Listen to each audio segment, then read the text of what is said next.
Alrighty, hello Eagle Summit. We're going to go ahead and get started just because we're a little behind right now. I'm Justin Williams here in the School of Public Affairs. I'm the Undergraduate Recruitment and Retention Manager. Welcome.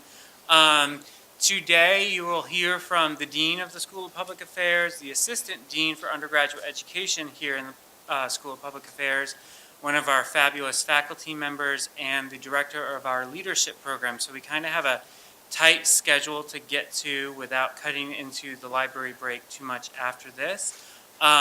So I'm going to turn it over to the Dean of the School of Public Affairs, Dean Ramsey.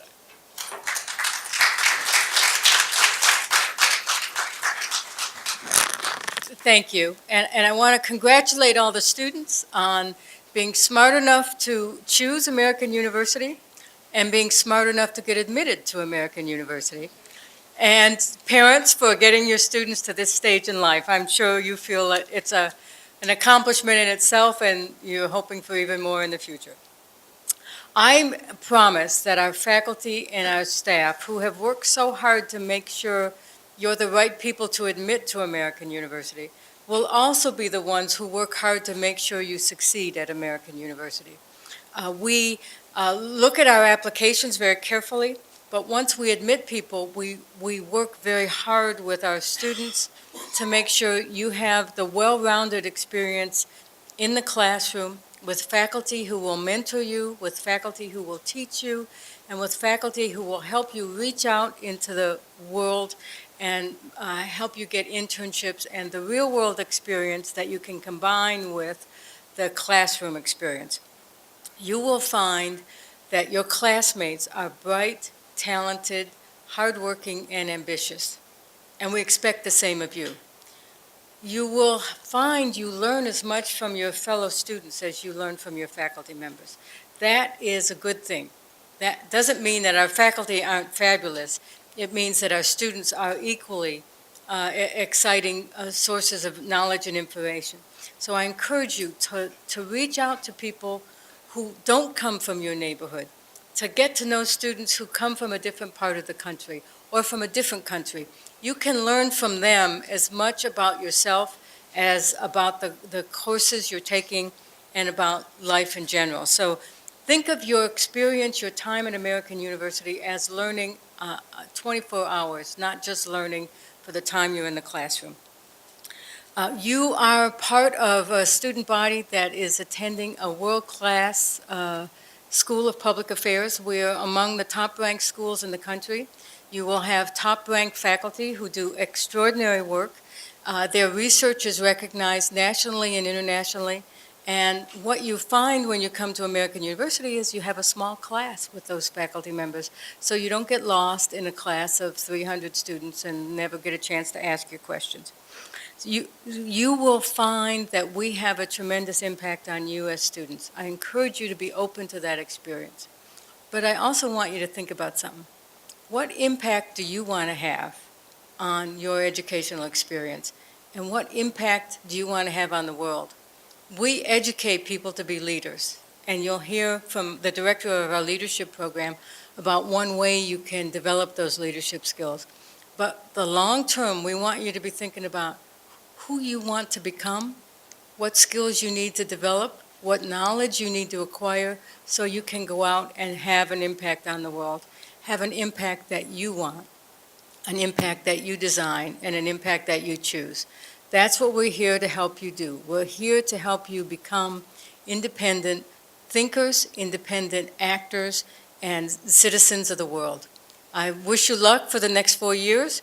You'll have a great time with our faculty, and you'll have a great time with our students. Thank you.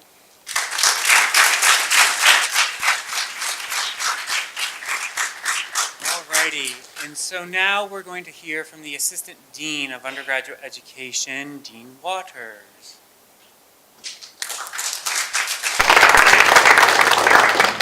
Good afternoon, everyone. Can everyone hear me in the back? Yes, I've never been accused of being quiet, but if I am too quiet, please let me know, okay? So welcome. I have a unique perspective on joining the School of Public Affairs because I'm not just the Assistant Dean and a faculty member in SPA, but I'm also an alum of SPA. So pretty much exactly 20 years ago, I was sitting right where you're sitting. So when I give these remarks, I try to think through, okay, what was I thinking at the time? And do I have any bit of wisdom I can now offer you? So I will try to offer some little tidbits of wisdom as we go forward. This is a jumping off point for you. You've spent the last 12 years of your education knowing what was coming next, right? You got up 7th grade, you went on to 8th grade. In 10th and 11th grade, you started thinking about the SATs and you started thinking about college, right? I'm betting most of you knew at some point you would go on to some sort of college or university setting. Maybe you didn't know where, but you knew you were going. You knew the next step. And now, for the first time, the next step isn't all that clear. You know you're coming here at the end of August, and you know on that first day of classes, you're going to get up and you're going to go to class, right? You're going to go to class? Yes. Every class? Yes. Recruitment? Yes, every class, right? And you know you're going to do that. But after that, meeting those academic challenges, you don't know what's next. And I remember sitting in your spot and thinking, wow, that's awesome. And also, my God, that's terrifying, right? But that's okay. It is okay not to know what the exact next step is. In fact, I would submit to you that that is the best place to be, because that is where the good stuff happens. No one has it all figured out, really. I think it's really easy to sit in a room like this with accomplished colleagues and think, wow, this person next to me has already planned their next 6 internships and knows every class he or she's going to take. Or this person sitting next to me saved a small country before coming to AU. Guarantee she didn't, she's just telling you that she did, right? But it's easy to compare yourself to others, but it's not what you should be doing. Over the next 4 years, what you need to figure out is how to become the best version of yourself. Each of you has already proven that you are academically successful. You got the grades, you checked all the boxes we wanted you to check on the college application. You wouldn't be here otherwise. You are excellent and you are joining a community of excellence. But there is a difference between being excellent and being perfect. There is a difference between being excellent and saying, I'm never going to make mistakes, because you know what? You're going to make mistakes and you should. There's a great quote that I love from Anna Quindlen, who is an author who gave a commencement speech about 20 years ago. And she said this: trying to be perfect may be sort of inevitable for people like us. People who are smart and ambitious and interested in the world.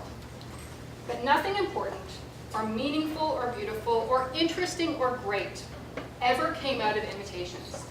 The thing that is really hard and really amazing is giving up on being perfect and beginning the work of becoming yourself. Over the next 4 years, you need to become yourself, and you won't do that just by doing whatever the next thing I should do is. You won't do that by only focusing on what's the next box I can check. You need to make mistakes. You need to do the thing that you haven't done. You need to give people a chance, including your roommates. And I will tell you a story about roommates. When I came to AU 20 years ago, I was in a phase where I wore a lot of black, not much has changed, but I only wore t-shirts that had sayings on it, right? It wasn't worth wearing unless I was conveying some sort of political message. And met my roommate, and I was from the East Coast, very East Coast.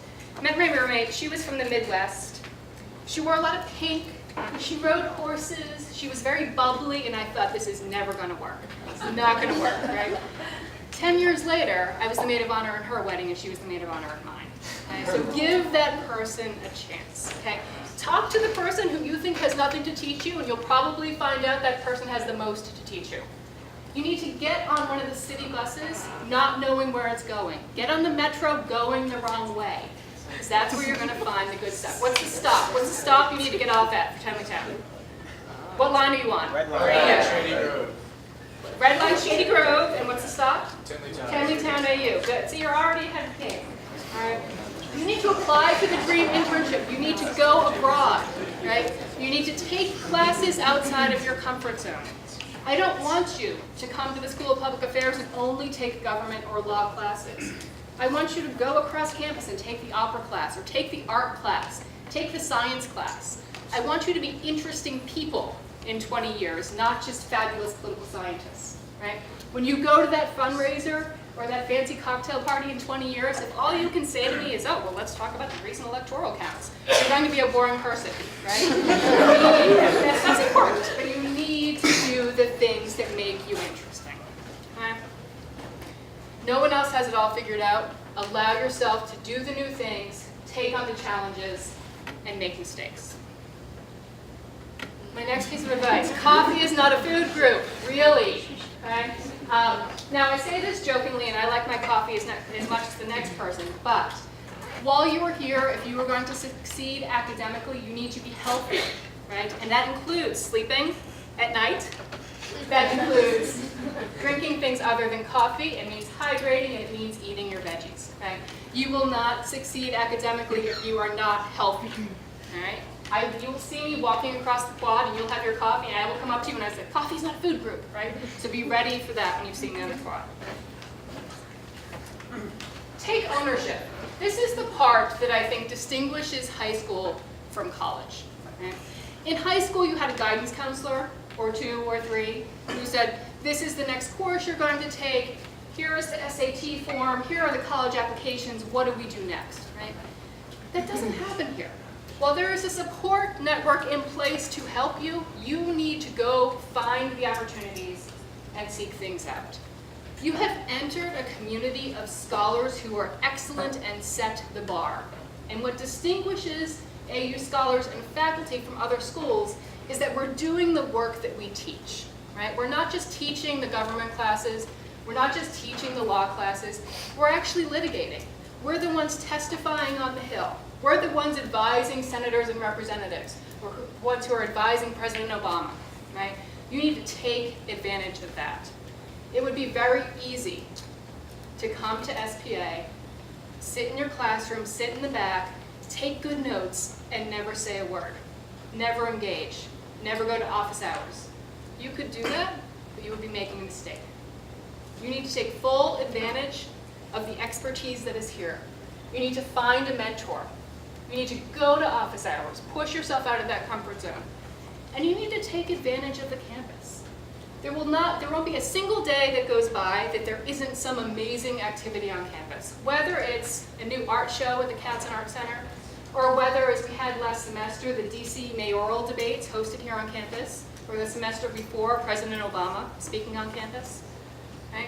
Maybe it's the Supreme Court preview that we put on every year, talking about the blockbuster cases before the court. Maybe it's joining our award-winning mock trial team, ranked 7th in the nation, right? Yeah. Clap for that. Maybe it's joining our leadership program. Maybe it's joining the bocce ball club, right? But you need to take advantage of those opportunities. You need to take ownership. From here on out, your academic career belongs to you. Coffee is still not a food group. Okay? Words of wisdom. If you remember nothing else from today, remember that coffee is not a food group. And finally, you need to breathe. It's easy to say, all right, next step, next step, next step. Right? You need to sit back and breathe. I have a good friend who constantly says to me, breathing is underappreciated. Right? You need to take advantage of the time to just breathe. You need to allow for missteps. You need to seize those opportunities.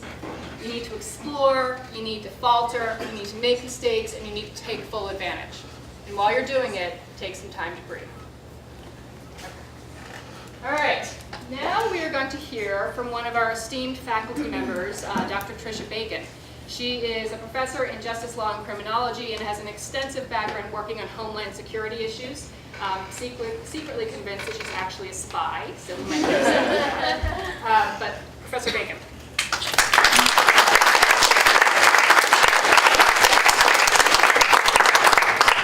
Dean Waters happens to mysteriously disappear between now and when you come on campus. Don't ask too many questions and forget that she just said that about me. I'm glad I can ask of you. And I'm really glad to see you guys. It's actually really exciting to see a new group of freshmen come on campus, because when I look out at you, there's like all this potential kind of teeming out there. It's a very exciting time for you, but it's an exciting time for us to see, like, you could have the next Attorney General in front of you, an FBI agent, and, you know, a CIA officer for real. There's so much potential when you start to look out in this room of like where you're going to go, and be sure that where you think you're going to go right now is probably not where you'll end up, because life is not linear like that. But it's exciting to have those plans, and it's exciting to have those ambitions, and I know there's so many smart people in the room. So I want to tell you a little bit about me as a person. I'm a faculty member, but I'm a human being. Those things happen at the same time. As well as how I see my role for you and what I expect from you. I know that I did a little poll amongst people that I know who are 17, which is my niece, one of my friend's kids, and, you know, a few other people like that. So it was very scientific. What do you want to know from a professor at this point when you're coming into college? Because I usually get you once you're here. So I'm going to tell you a little bit about what it is that I expect, and I think I can speak authoritatively on this matter for some of my colleagues as well. So first things first, who am I? Dr. Yes, all right. Being in the front row is the best. And who is this? This is my best friend, Erin. What is it that you need to know about Erin? She's with Dr. Bacon. She's with Dr. Bacon. Is that my favorite t-shirt ever? The answer, yes. In a party that they had for me the night I finished my dissertation, everyone showed up wearing these t-shirts. I know, adorably, they got one for my parents, and my dad, I swear to you, has not stopped wearing it since. Which at times is a little awkward, but it's mostly adorable. It's mostly adorable. So, how did I get here? I joined the faculty in the spring of last year, so I've been here about a year and a half at this point. I was an adjunct faculty first, and then I've been here full-time for the last year. So, I started off at the University of Florida, at Centennial University as an undergrad. I was living in Cleveland, Ohio, and trying to decide where I should go to undergrad. And I thought, Florida seems super, it's warm, I hate the winter. So there I went, off to Stetson. So you guys are already way more sophisticated in your calculation of what you should do as an undergrad than I was. I played volleyball there as a Division I school, so I'm very excited about how good our volleyball team here at American is. They made it to the tournament last year, if you don't follow that. And when I get volleyball players in my class, I get super excited. I still think I can play, so don't disabuse me of that, okay?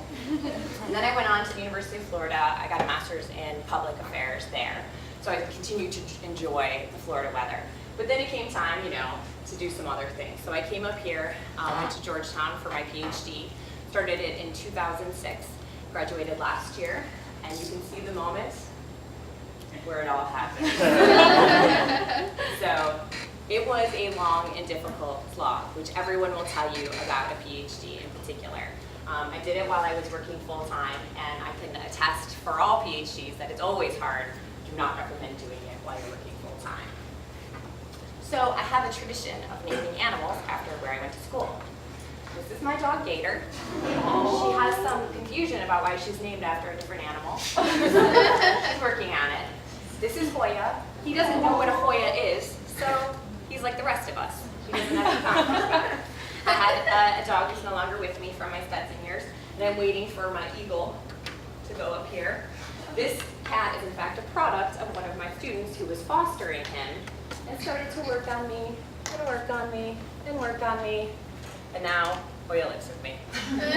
So this is one of the additional benefits of your faculty members. You can sometimes get them to do things like that. But where was I in the intervening 10 years after I graduated from the University of Florida and today?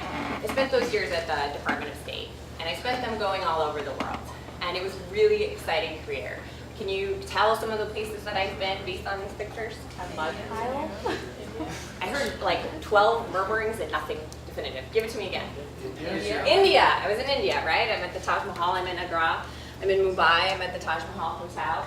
I'm in Delhi here, one of the famous mosques. Where else? Israel. London. London. Yeah. Big fan. Where else? Israel. Israel. Okay, you were my brave first speaker. How old do you think I am? That's not loaded. How much do I weigh? So, like 40? Okay, great. Try again. 37. How old do you think I am?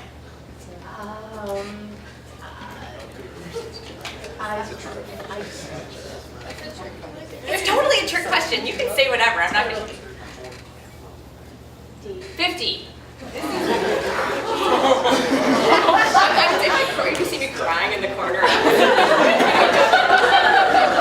This is the Dead Sea mud that you find in the Dead Sea in Israel. I used that. I am, in fact, 75, so you are.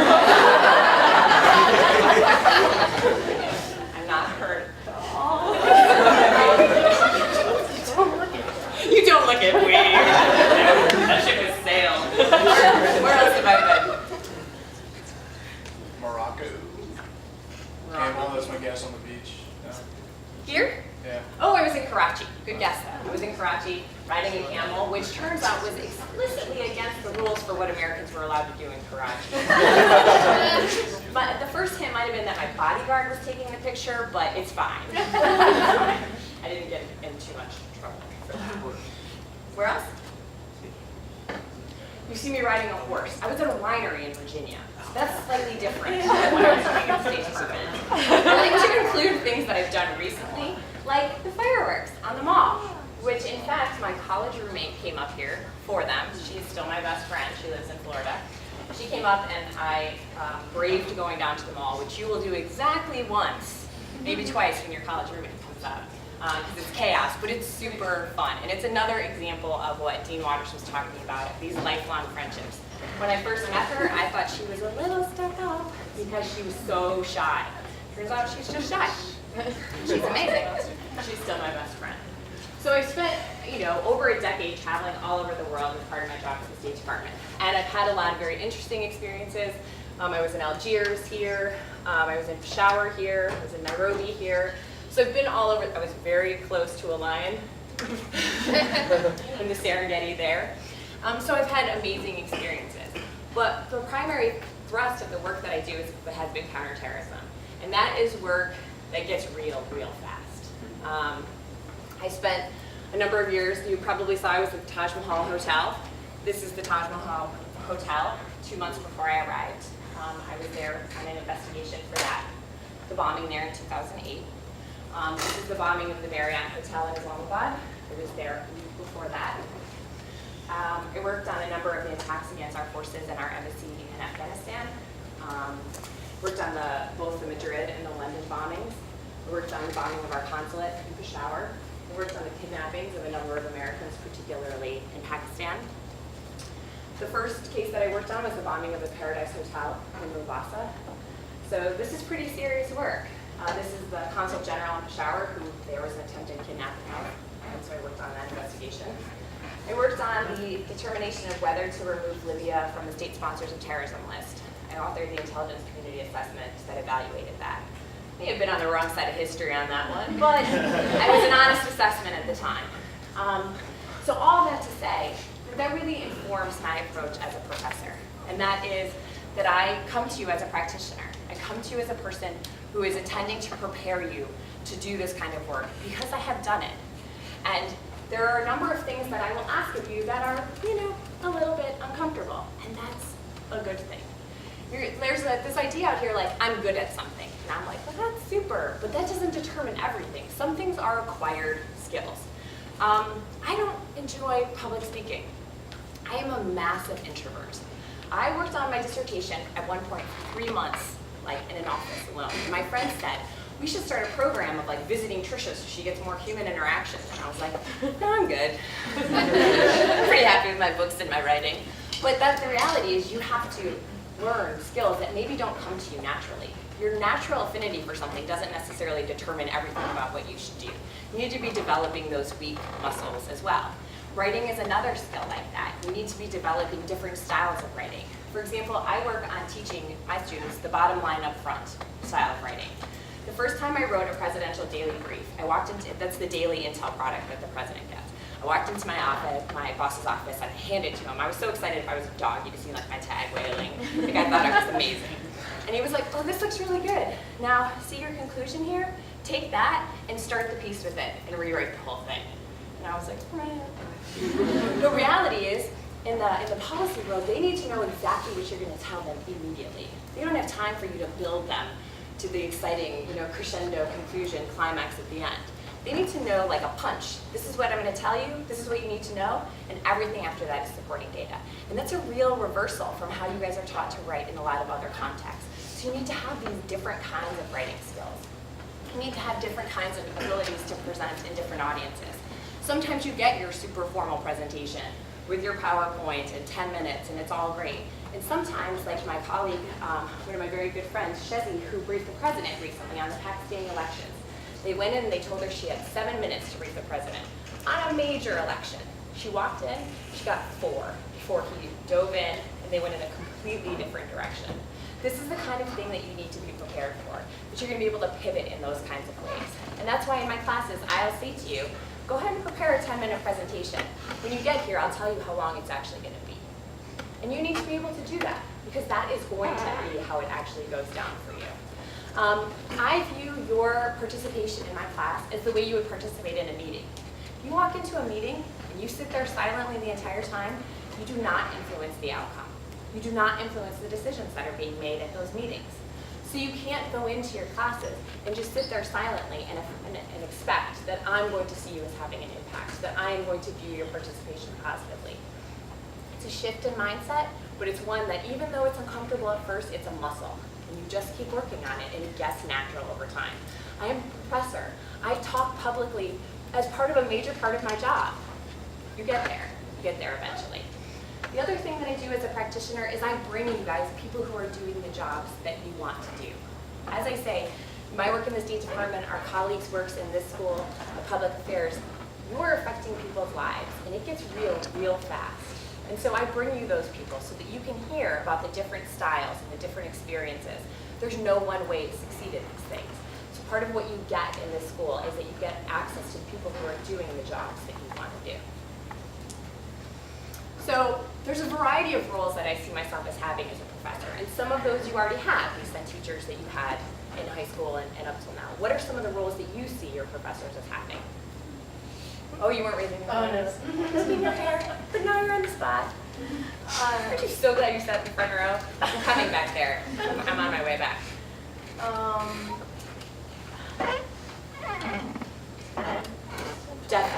Definitely mentoring.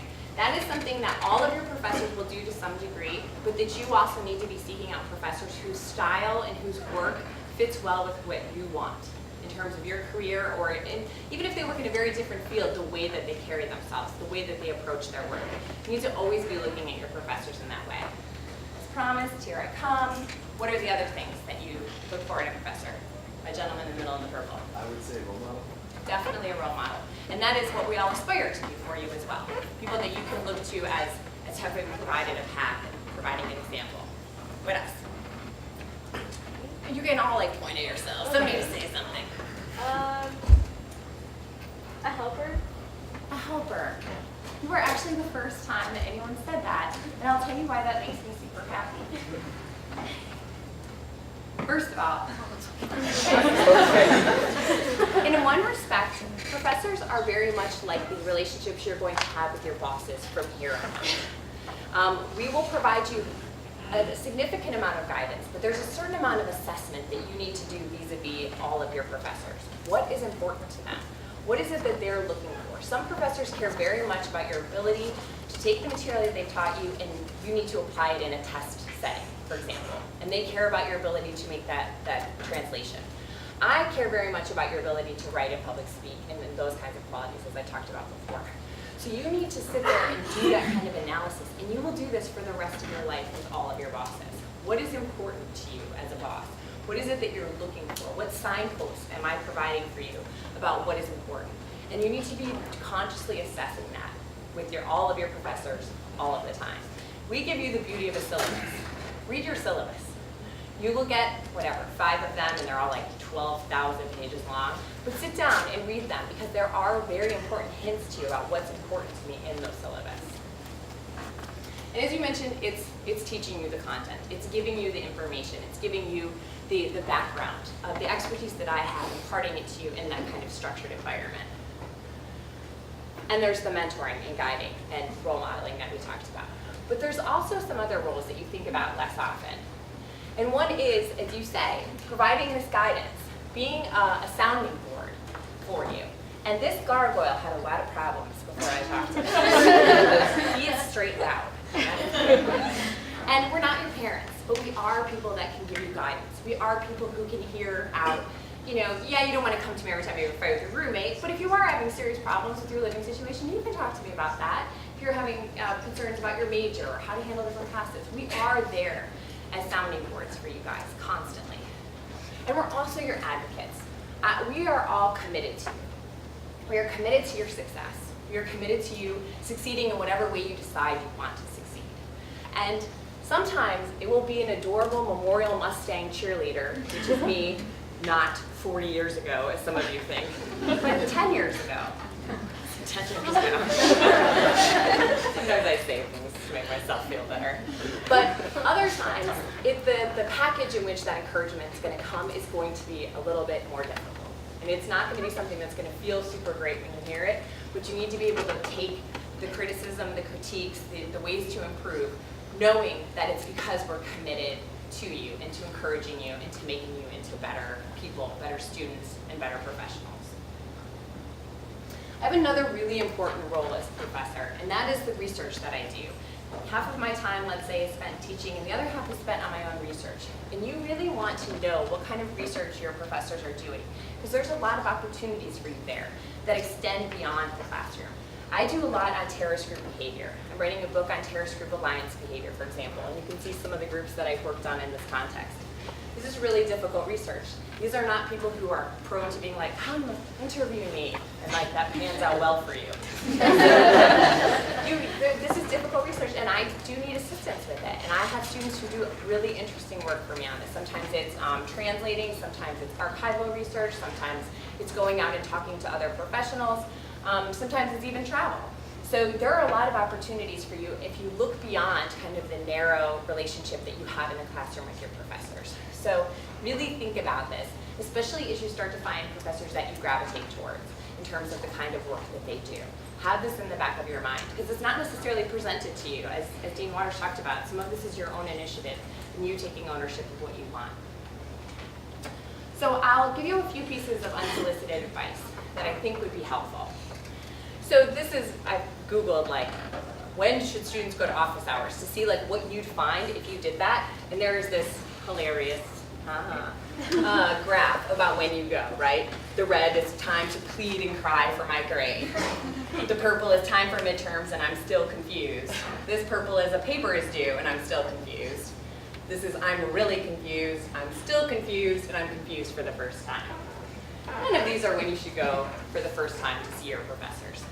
You should make it a habit to go see all of your professors early and often. Yes, if you are confused, come see us. But don't just come see us because you're confused. Come see us so that we get to know you as people. We get to know what it is that you're trying to get out of your college experience, out of our classes specifically, what it is that you're thinking about. We are a resource for you, and we have office hours for a reason. And it's if you come to me for the first time, when you're in this red category, don't let the door hit you on your way out, because that is not going to work. I will, however, be pretty sympathetic if you come to me at this point if we've talked the entire semester. And I know how hard you've been working, and I know what's been difficult for you, or I know you have personal circumstances that have hindered your ability to succeed. That is an entirely different story. But I don't know that unless we've had an ongoing relationship. And just seeing you in the classroom is simply not enough for me to know you in that way. And you want letters for recommendation later from me. You want me to introduce you to my professional network. You want those things, and I do those for students who I know on that level, and who I know I can recommend in those kinds of ways. So take this advice very seriously, if you take nothing else except the fact that I am not 40. Just kidding. The thing that I would also suggest that you take away is time management. Everybody in this city that I know, with a few exceptions, is smart. The exceptions think they're smart. So let's just assume we're in a smart kind of, a densely populated smart area. The people who succeed are not the smartest people in my experience. They're the people who know how to manage their time. They're the people who are organized. They're the people who know when their deadlines are and they plan for them. They sit down at the beginning of a semester or whatever comparable time frame they have, and they say, here's when my exams are. here's when my papers are due. And they plan back from that they're going to start the work beforehand. This isn't our first rodeo. We know when you wrote a paper overnight. It is obvious to us. We've even done it once or twice, and we have not had a good outcome, so don't do it. But very early in your semesters, and constantly throughout your semesters, manage your time. It is a balancing act, and it's never a perfect one. But if you actually do this kind of organization, you're going to find that your product is much better, and you're actually going to be more successful. And you may have a super smart roommate who will not study and get an A one time, and you're like, why does that happen? It doesn't happen. That won't continue. It doesn't continue over time. There's too many smart people in this field and in this city in particular for that to be a successful strategy. The other thing that I would tell you is that we all have concentration problems. I like to think I developed mine at the State Department, where I had 3 different email accounts and computer systems based on the level of classification. So I developed kind of this frenetic, like always checking a different system. I think part of it's also that we have cell phones, right? We're always checking our cell phones, we're always checking our emails, we're always checking our Facebook. Do you guys still use Facebook, or is that like one of these, I'm 40 and I'm not sure what you guys are using? Is that Facebook? Okay, cool. MySpace, Friendster? No. Just kidding, I knew that. So we have this kind of pace of breaking our concentration all the time. And there's a lot of studies out there that demonstrate when you break concentration like that constantly, you have to restart when you return to your tasks at hand. And that you need to take blocks of time, and they don't even have to be that long, where you're concentrating on specific tasks. And I do this, especially when I'm having trouble writing. And I had my students do this last semester. It's called the tomato timer. It's very sophisticated. It gives you a 25-minute timer, and you commit to a task during that time. And you get a 5-minute break, at which time you check Facebook, your email, Friendster, all the aforementioned things. And what you find is, of course, there's nothing that can't wait 25 minutes, but that you're more productive in the time that you are concentrating when you do that. And you set aside this time and you're more efficient, and it goes to what I was talking about with being organized. If you're organized and efficient with your time, you are ultimately going to be more successful. My students did this, and I did it. We did it all together. The first time I set my timer to sit and write, I was writing. I was like, look at me go, I'm so good at this. And then I was like, I'm gonna check how much time has passed, and like 3.5 minutes had passed. I would have ordinarily checked my email. So I suggest you guys try this over the summer and realize that we've all developed this kind of constant multitasking, which is actually hurting our concentration and our ability to effectively absorb information. They did a test of some students, I think at Cornell, and they found that the people who did this kind of multitasking versus the concentrated period, the multitaskers scored 20% lower on tests that they did subsequently. So it's something to seriously think about in terms of your own study habits. So, lastly, what do I expect from you? Do you guys know who Woody Allen is? Of course. Yes. Right? Yeah, Woody Allen. This is his big thing, right? 80% of success is showing up. You know this quote, right? Yeah, Woody Allen's an idiot. It's not even really funny. I mean, personally, he's kind of creepy. So, it's not enough to show up. 80% of success is absolutely not showing up. It is essential, but it is absolutely not enough. You need to be prepared. You need to show up to your classes having done your readings. I will tell you that there are very few times where I will assign you reading, you will come into my classroom, I will lecture you on what you just read, and that will be what we do. I assume you can read. I assume you understand what you're reading. You're going to take what you've read and you're going to keep going from it. So you're going to have a level of comprehension that assumes that you've read, let alone done your assignments. So this is the very baseline is that I would say 5% of success is showing up. The other 95% is being prepared when you show up for every class. And as Dean Waters said, you will go to every class, right? Yes. I also assume that you're paying attention to what I've said at a very basic level. Pay attention to the deadlines I set, to my instructions. These are your responsibility. It is not my responsibility to kind of take you and make sure you got it, check in on you. These now become very much your responsibility. I say them in the syllabus. You don't have extended conversations about them again unless you need to talk about them. I expect you to have paid attention to what I've said and that I don't have to repeat myself. There is a thing that you hear on the quad as a professor that will like make your blood boil, and that is, I don't even know why I need to take this class. I don't need to know this. There is a very basic idea that none of us knows what we need to know. You don't know that. It's impossible to know that. And I'm sure I said it, so I'm being a total hypocrite, but I'm comfortable with it. Because I was not a strong science person. And I didn't like it, so I was always like, I don't need science. Well, those bombings that we just looked at a few pictures back don't happen spontaneously. There are things that happen behind them, and there are components that go together, and there are chemicals that go together that I need to be able to understand. I'm not the investigator responsible for those, but if I don't understand those, then I can't really fully understand the capability, for example, of a terrorist organization. So I was being a little silly when I said that. I don't love math. It's just not the way I go. But I do go to dinner with people, and I do have to split the check sometimes. And I do have to leave tips. So these are all important. That is to say, you don't know what you're going to need to know. So keep an open mind. And even the classes that you don't love, part of what you're learning and trying to accomplish in those classes and succeed in those classes is the discipline to do things when you don't like them. Because sometimes we have to do things we don't like to do. Is that news? No, you know that. I also expect that you'll let me know what you need to know from me. I recognize that I wrote this wrong. I think I wrote it after the winery. It's fine. But in general, I don't know what you need to know. I don't know what you don't understand. So you need to tell me. And that is something that I expect. And I also do things like I do an anonymous survey monkey halfway through the semester and say how are things going? What do I need to know? But if you're already telling me, then I don't need to do that. And it benefits both of us if you tell me what you need from me. And I will do it if I know what you need. And lastly, that you will make an effort to figure it out. Oh, that's not lastly. Second to lastly, that you'll make an effort to figure it out. This is the time when you're taking the ownership that sometimes the instructions that I give you the first time I give them to you are not 100% here's a roadmap to how to do it. It's because there's some trial and error that you need to go through in order to learn how to do things yourself. And this is very much something that translates into this field. The first time I was supposed to go out to one of these bombing sites, no one was like, here is everything you should do once you get there. That isn't how that worked. You have to be able to learn sometimes by doing it by trial and error. Lastly, that you learn from your mistakes.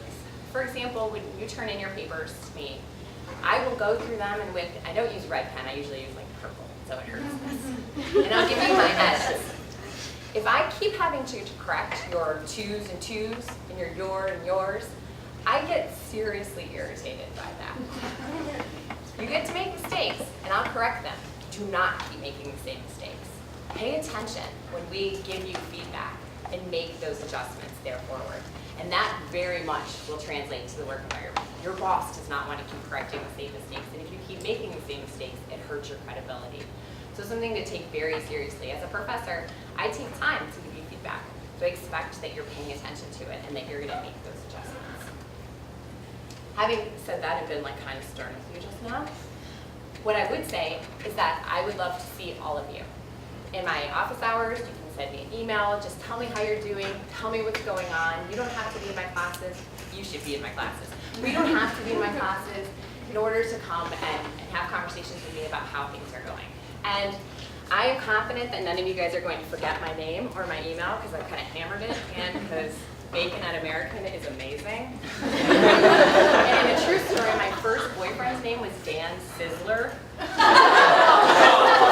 wish I could make this up, but I'm not. I promise you I'm not. And they be bacon is sizzling. And I'm shut up. So that all happened. It's true.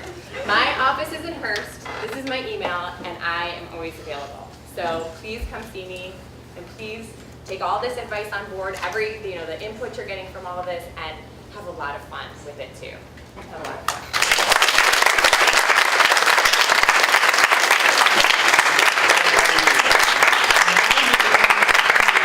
From Professor Marr regarding the leadership program.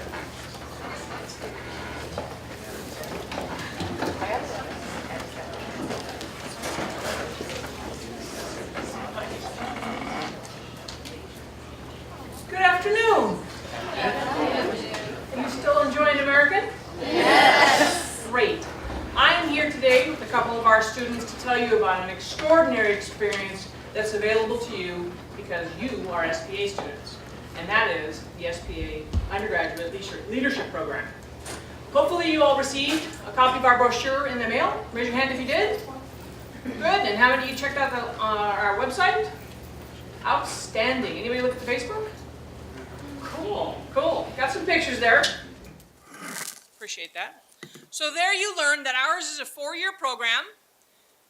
It culminates in a certificate in advanced leadership studies, and it was recorded permanently on your transcript and there follows you for the rest of your life. It was founded 24 years ago by President Kerwin when he was the dean of SPA. All these years later, our mission remains the same, to provide you with the knowledge, skills, and experience to prepare you for leadership roles in public service. We do that with 3 components. One is a classroom. We meet once a week for 6 of the 8 semesters that you're here at AU. We also do this through experiential learning, which we're going to tell you about in a second, and through a very strong community building component to our program. First, in the classroom, this offers you a space to meet with a group of other people who share your desire to make a positive impact on society. Together we explore questions of common concern. We study leaders and their causes. We study leadership theory, best practices, always trying to identify what does this mean for my own development as an admirable leader. We also practice essential leadership skills like effective communication. We practice active listening. That gargoyle is a better follower because he was listened to, yeah? Okay? Listening is really critical to leadership. Public speaking, debate, consensus building, and making our way through those difficult conversations that every leader encounters. We engage in team building, decision-making exercises, and practice negotiation. We take a variety of personality assessments to better understand ourselves as leaders and to gain skills at looking for internships and jobs, such as cover letters, resumes. We practice interview skills, networking. We're ready to tackle the professional world when we graduate from the program. We also engage in experiential learning, which I think is just critical to learning how to be a leader. You can't learn how to be a leader by reading books. You have to go out and do it. So what we do is in first and second year, our students choose a social problem of concern to them. They study it. They find out what other people are doing about it. They talk to people who are affected by it. They talk to people who are studying it. And with this information, they design their own unique project to address this problem. And they go about implementing it in the second semester. They can do whatever they want to do as long as it's legal. Yeah? In the first year, they work together in groups with the gentle guidance of a sophomore TA. In the second year, they work individually with the gentle guidance of a senior in the program to help you go through these steps and to build teams outside of the program to execute your project. In the sophomore year, students have created organizations, written books, produced plays, made videos, designed websites, sponsored awareness events, conducted original research, you name it. My hope is that our students will tell you a little bit about their work on their social action projects.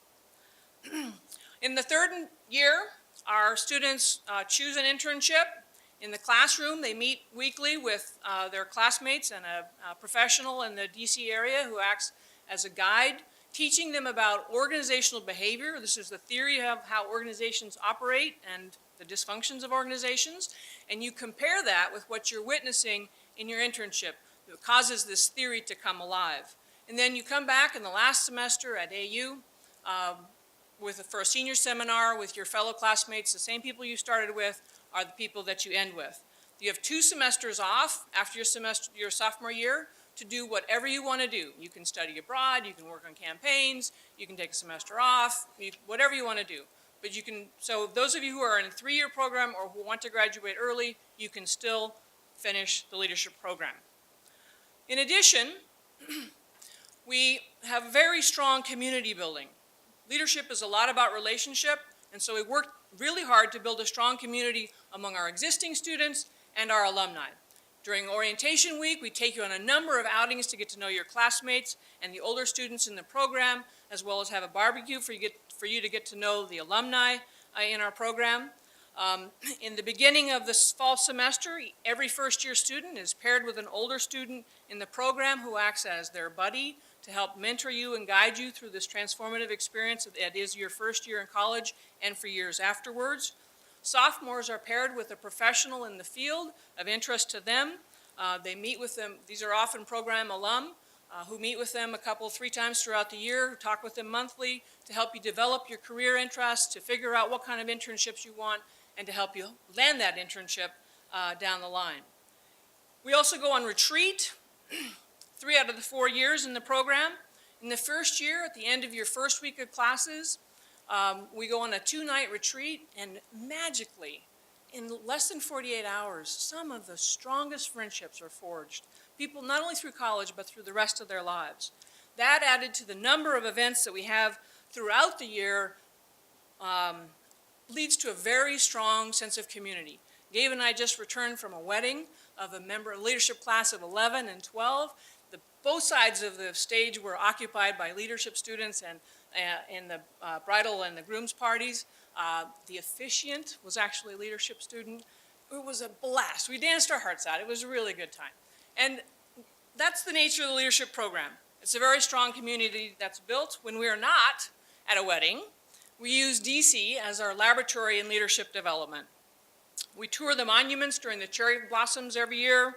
We visited Mount Vernon, and we've gone to the Frederick Douglass House, the Diplomatic State Department rooms, watched oral arguments before the Supreme Court, gone to congressional hearings, gone river tubing, played laser tag, gone ice skating, you name it. What the students want to do, and they're responsible for organizing it, and they learn a whole lot about leadership in the process of developing those events. We end every year with a formal dinner dance. We send our seniors off to amazing careers in law and politics, international relations, education, public policy, a wide variety of fields, all with 20 years of alumni as a network to support them. Students find that their experiences in the leadership program are very valuable in securing rewarding internships, graduate school opportunities, winning scholarships, pursuing fulfilling careers. Our students tell me repeatedly that they talk about what they've done in the leadership program in their interviews. About a week and a half ago, I got an email from a recent graduate who had gone to an interview at this big fancy lobbying firm. Very excited. He wants to be a lobbyist very badly. And he said, "You won't believe it. In the middle of this interview, the door opens up, and who should walk in but a leadership alum from the class of 11 who said, 'I couldn't miss an interview of a fellow Spleeter.'" And they sat down and they chatted, and numbers of interviews later, our recent graduate is now a new associate in the lobbying firm working for this leadership alum. Couldn't be happier for him. I think I'm in the business of making dreams come true, and when that happens, it makes me really happy. To help you do that, our faculty, including myself and adjuncts, mentor you throughout all 4 years and obviously thereafter to help you make sure that your dreams come true. Some of that leads to some really extraordinary opportunities for our students. They win awards, scholarships, prestigious internships, such as the White House. This handout that your family member got describes some of that. We've recently been very fortunate to have 8 students intern in the White House, and I just received news that another student who is an orientation coordinator for you, Isha Bave, has been offered a position next year. I'm looking forward to her decision.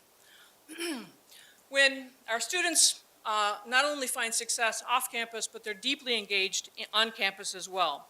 In addition to Isha, for example, both the president and vice president of the College Republicans and College Democrats, respectively, are leadership students.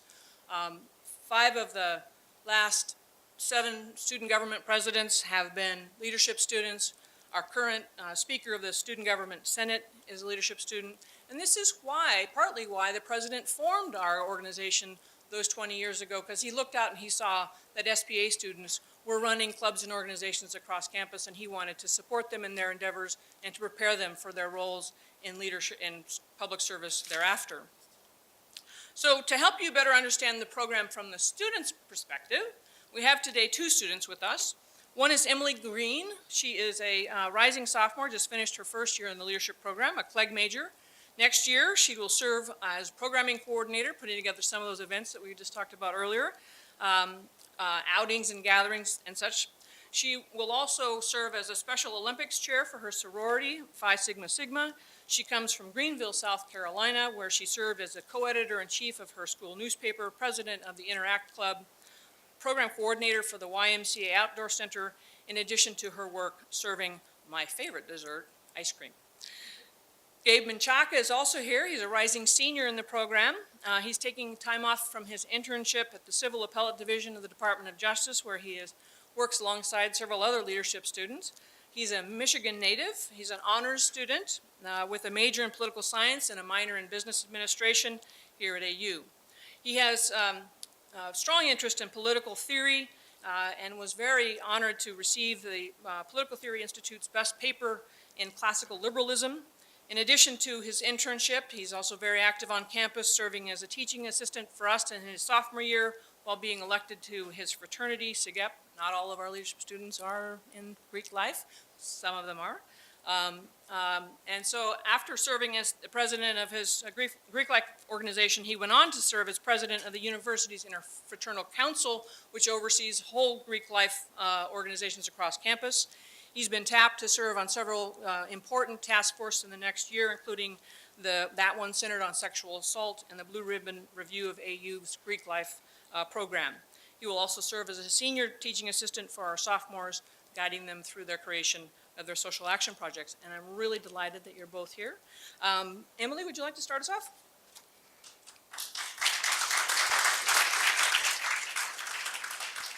Hi, welcome to AU. My name is Emily Green, and I just finished my freshman year at AU in the leadership program, and I can say with confidence that the leadership program was a huge factor in shaping my freshman year.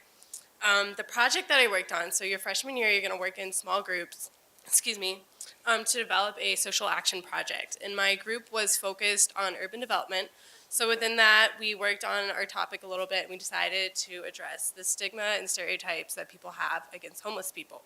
So for our project, we had a multifaceted kind of approach to this. We had an online campaign, which culminated in an event that occurred at Eastern Market, where we invited people from the National Coalition of the Homeless, their Faces of Homelessness Speakers Bureau, and these are people who are homeless or formerly homeless, and we invited them to come and talk to people passing by through Eastern Market about what it actually means to be homeless, because people do have these misconceptions about what homeless people are like. So we got the connection to the National Coalition through a leadership student, and it's been, the project was definitely a success in our eyes, and we learned a lot along the way. Probably for me, since it's only my first year, I don't have an extensive resume or anything yet, but the best part of leadership for me so far has definitely been the relationship building. There is a girl my freshman year who also had a leadership poster on her door. She lived on my floor. And I heard Monica before I saw her. She is very loud. She's from LA. She's used to being the center of attention. Didn't really think we were going to be friends, to be honest. And little did I know that on our freshman retreat, she and I were attached at the hip because she's never been camping before. So bless her heart. I'm from the South. I've been outside before. It doesn't scare me. And she, so we made it through. It was a struggle. I've since been with her in the hospital as her appendix was removed, and now we're going to be roommates next year, and we have a suite with 2 other leadership students. So that's just another example of the many relationships that you'll have through the leadership program. Also, I would like to mention that through the leadership program, I've learned about myself as well, and I think that's been the most beneficial thing for me is that in the leadership class and through meeting other people, it's very reflective, and you learn about yourself, how you relate to other leaders, and I think that's probably going to be very advantageous for me as I enter the working world. So I'm going to turn it over to Gabe.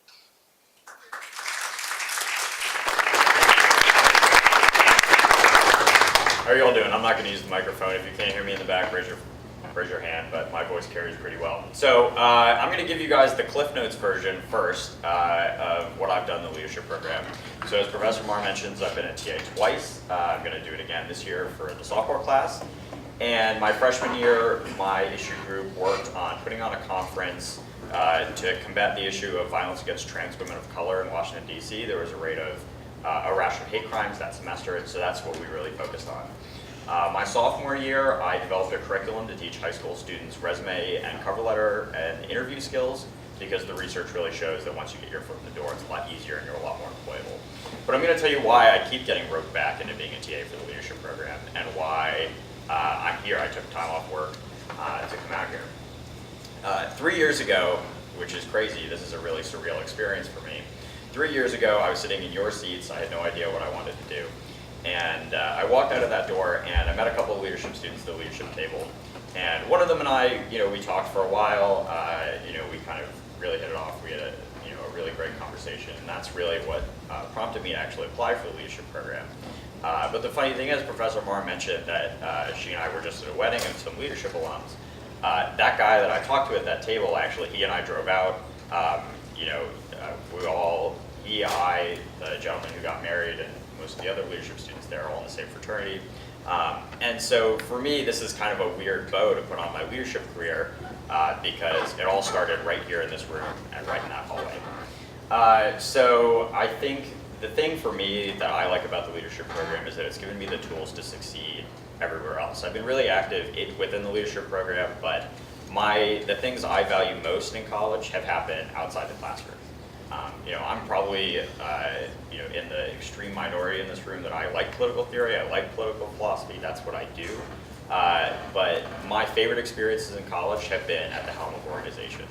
That's what I really like to do. And so I got hired for my job at the Department of Justice 2 years ago, which also feels weird because I've been there for so long, by a leadership alum. I hired leadership students to work for me. And so that's why I keep coming back, because the leadership program changed my idea of what's possible in my own life. I never would have thought sitting in this seat that I could have done half the things that I have done so far in college. I just got back from my fraternity's highest honor when I got sent to Greece with 19 other guys for free for 10 days. As far as I'm concerned, leadership is the reason that I got there. Leadership is the reason that all of the good things that have happened to me in college have come about. And so I challenge you to take a look at the application and to really make sure you think long and hard about what you want to do in college. Because there are a lot of opportunities on campus. I didn't think I would do half the organizations I've been a part of. But the leadership program changed my idea of what I can do in my own life. Because being around people of high ideals, high aspirations, and high intensity is the single biggest thing that you can do for yourself to make you successful. And the leadership program is just one of the many ways to do it. Personally, I think it's the best way to do it on campus, but I'll leave you guys to decide that for yourselves. So welcome to AU, welcome to SPA, and thanks for coming out.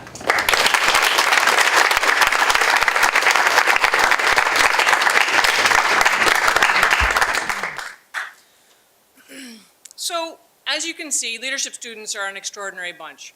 And these are some star-studded folk, but don't be intimidated. You do not have to be star-studded already. The whole point of the leadership program is to help you grow your stars and shine brightly, okay?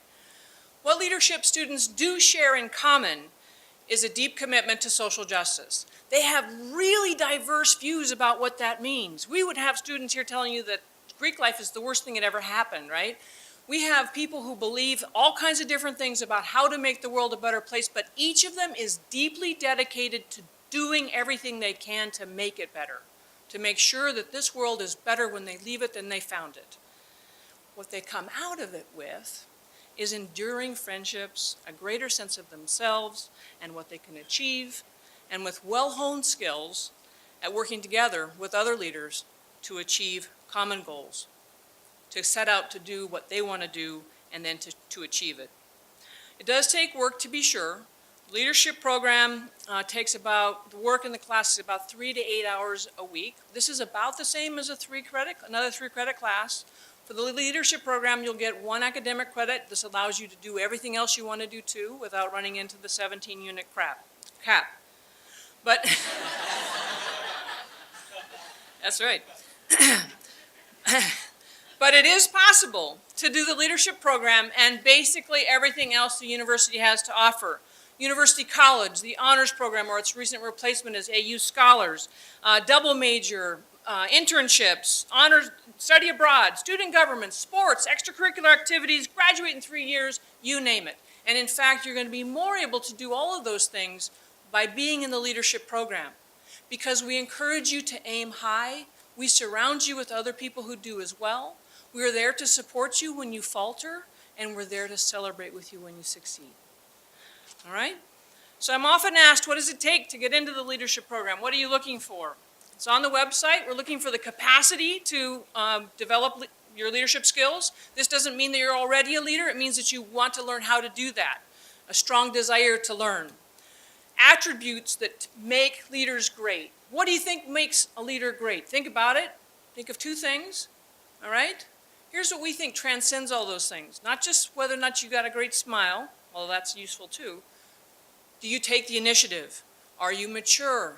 Do you have intelligence? Do you have really good work ethic? Do you have follow through? Are you passionate? And do you able to work well with others? All those things are going to help you turn you into an admirable leader. We are also deeply committed to diversity, all right? In this day and age, you cannot expect to do anything or do it well without working with people who are not like you. One of the things we really want you to learn in the leadership program is that you will make much better decisions if you surround yourself with people who don't think like you. So we mean diversity not just like in the Title VII categories, which are very important to be sure, but also a diversity of identities, experiences, backgrounds, personalities. We want the political beliefs, all the way, the whole spectrum, not just Democrat and Republican, but the whole spectrum. And we want a diversity of leadership styles. Many of us, when you ask what is a leader, you're going to think of the president of some organization, the person who's at the helm. And to be sure, people who are at the forefront of a movement or organization, a government, they are certainly leaders. But that's not the only kind of leader. Another kind of leader is the one who's behind the scenes, who never really has to take credit. The new book calls them the invisibles, all right? But these are the people who make sure the organization operates. The train gets there on time, everybody's on the train, all right? These are really critical people to a mission's success and our leaders. We want quiet leaders, and we want loud, proud leaders like Monica, yeah? Okay? We want leaders who lead with their brains. Those who have very strong strategic thinking skills are very valuable to any mission. And we also want those people who lead with their brawn, who no matter what their virus is, they get out there and do the very best that they possibly can, right? They're the ones who move a mountain shovel by shovelful if they absolutely have to. They got the muscle to make sure that it gets done. We want those charismatic leaders who lead with their smiles, okay? And we also always want the leaders who lead with the love in your heart. In fact, I think that you can't lead without love. So, if you want to join this incredible organization, I encourage you to fill out the application, which is due the 15th. And I get it, you are so over applications, right? You are just done, right?